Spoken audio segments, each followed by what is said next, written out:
சென்னையில் நடிகர் ஆர்யாவின் வீட்டில் வருமான வரித்துறை சோதனை நடத்தப்பட்ட நிலையிலும் சோதனை நடந்த ஹோட்டலுக்கும் தனக்கும் எந்த சம்பந்தமும் இல்லை என அவர் தெரிவித்துள்ளார். ஆர்யா மறுப்புக்கு என்ன காரணம், பின்னணியில் இருப்பது யார்? இந்த செய்தி தொகுப்பில் விரிவாக பார்க்கலாம். பட்டியல், பாஸ் என்கிற பாஸ்கரன், நான் கடவுள், அவன் இவன் உள்ளிட்ட படங்களின் மூலம் பிரபலமானவர்தான் நடிகர் Arya. அமரகாவியம், Jeeva, DD next level உள்ளிட்ட படங்களின் மூலம் தயாரிப்பாளராகவும் அவர் வலம் வருகிறார். நடிகர் சாயிஷாவை திருமணம் செய்த பின் ரியல் எஸ்டேட் தொழிலிலும் அவர் கவனம் செலுத்தி வருகிறார். சினிமா மற்றும் தொழிலில் கலக்கி வரும் ஆர்யா பல கோடி சொத்துக்கு அதிபராகவும் உள்ளார். இவரது மாத வருமானமே கிட்டத்தட்ட 2 கோடி ரூபாய் என கூறப்படுகிறது. மேலும் இவரது சொத்து மதிப்பு 90 கோடி ரூபாய் இருக்கும் எனவும் தகவல்கள் வெளியாகியுள்ளது. நடிகர் ஆர்யா பெரிய அளவில் ஹிட் படங்கள் கொடுக்காததால் அவர் குறைந்த சம்பளமே வாங்கி வருகிறார். அவருக்கு தற்போது ஒரு படத்துக்கு 10 முதல் 15 கோடி ரூபாய் மட்டுமே வழங்கப்படுவதாக கூறப்படுகிறது. கடந்த சில காலங்களாக தமிழ் சினிமா தயாரிப்பாளர்களுக்கு சொந்தமான இடங்களில் சோதனை நடத்தப்பட்டு வருவது தொடர் கதையாகி வருகிறது. அந்த வகையில் சென்னை ஆழ்வார்பேட்டையில் உள்ள நடிகர் ஆர்யாவின் வீட்டிலும் வருமான வரித்துறை அதிகாரிகள் சோதனையில் ஈடுபட்டனர். அதே நேரத்தில் நடிகர் ஆர்யா தனது உறவினர்கள் மூலம் சென்னையில் ஷீஷல் என்னும் பெயரில் உணவகங்கள் நடத்தி வருவதாகவும் சொல்லப்படுகிறது.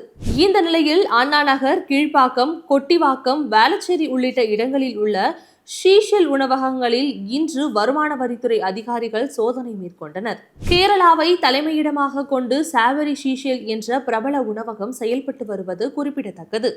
இது இந்தியாவின் பல்வேறு மாநிலங்களில் மற்றும் அரபு நாடுகளிலும் இயங்கி வருகிறது. இதன் உரிமையாளர் கேரளாவை சேர்ந்த குன்ஹி மூசா. அரேபியன் உணவகங்களுக்கு பெயர் போன சாவரி ஷீஷல் உணவகங்களில் அதிகாரிகள் சோதனை மேற்கொண்டு வருகின்றனர். இந்த உணவகத்தின் ஒரு கிளையை நடிகர் ஆர்யா நடத்தி வந்த நிலையில் சில ஆண்டுகளுக்கு முன்பு அதை வேறு ஒருவருக்கு விற்பனை செய்துள்ளார்.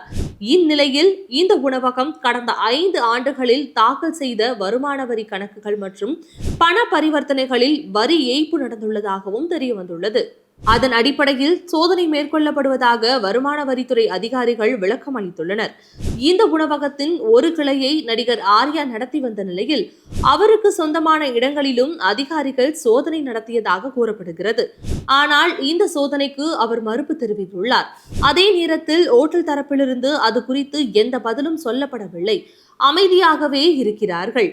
ஆர்யா ஓட்டலில் ரெய்டு என்ற செய்திகள் வந்ததற்கு ஹோட்டல் தரப்பிலிருந்து தான் பதில் வந்திருக்க வேண்டும். இந்த ஹோட்டல் எங்களுடையது, ஆர்யாவுடையது கிடையாது என்று சொல்லி இருக்க வேண்டும். ஆனால் அமைதி காக்கிறார்கள்.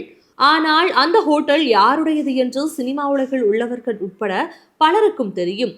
நயன்தாரா உட்பட பலரும் வந்திருக்கிறார்கள். முழு முட்டையை பிரியாணியில் மறைத்து வைப்பது போல்தான் பல இடங்களில் பினாமிகளை வைத்துதான் பிசினஸே செய்கிறார்கள். எனவே பின்னணியில் யார் இருக்கிறார்கள் என்ற தகவல் தீவிர விசாரணைக்கு பின்பே தெரியவரும் என்பதும் குறிப்பிடத்தக்கது.